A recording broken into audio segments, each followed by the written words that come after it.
Subscribe to YOLO for all your festival and weekend racing tips.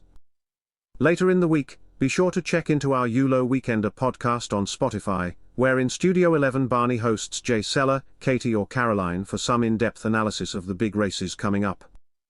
Well, it's all down to the last day for the British Jump Trainers Championship. It's a duel between Dan Skelton, who has been in front all season, and Willie Mullins, who came out of the woodwork at Aintree, and has amassed an army for the final battle at Sandown on Saturday. In the podcast, Jay Seller called it the Sandown Showdown, and I'll go along with that. First up on the card, Wolf Moon looks a solid each-way angle for Ben Pauling. It's a step up in grade, but he showed enough tenacity under a challenge last time out at Huntingdon to get the nudge here. Next up, a third run in just over 2 weeks does ask a question, but Dan Skelton's risk in the ground is in a rich vein of form, so is given the nod.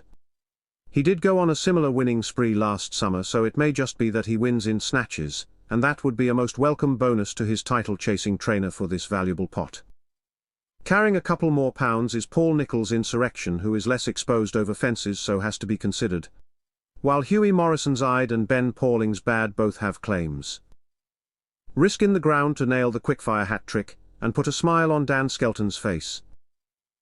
Saturday's nap, in the first of the graded races, can go to Willie Mullins with Gaelic Warrior, who despite the sound going can take to the demands of this track on his first visit here.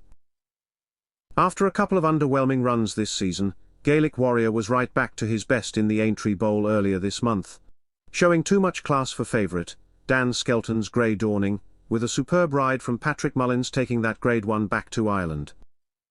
Paul Nicholls' pick Dorrie is classy enough but does seem to save his best for Ascot, and is more exposed than Gaelic Warrior, who has been typically lightly raced by Willie Mullins. If anything is going to beat Gaelic Warrior, then it's likely to be one of his stablemates, with Appreciate It heading the challengers. Our next best is Ho Jolie Smoke, who has to have a top chance in the Gold Cup chase.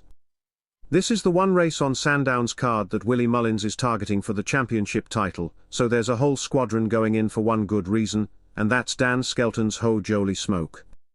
Horses for courses once more, as this Black Sam Bellamy gelding goes for the Sandown hat-trick. He's well out of the weights, and Willie Mullins's pair of high-class Hero and Dancing City do look top-class opponents. But there's a sneaking suspicion that we haven't seen the best of Dan Skelton's progressive one yet, so he gets the nudge. Ho Jolie Smoke is the super each-way value for your lucky 15s. The Grade 2 select hurdle can go to Nicky Henderson's lucky place. He didn't see out the trip in the Stayers hurdle at the Cheltenham Festival, but is better judged on his previous efforts at around this trip, as before that lucky place had been progressing well enough for the Seven Barrows handler, and can get back to winning ways here with conditions in his favour. Willie Mullins sends out Kitzbühel, who was stepped up markedly in trip for the Liverpool hurdle last time out, so dropping back here must give him a chance.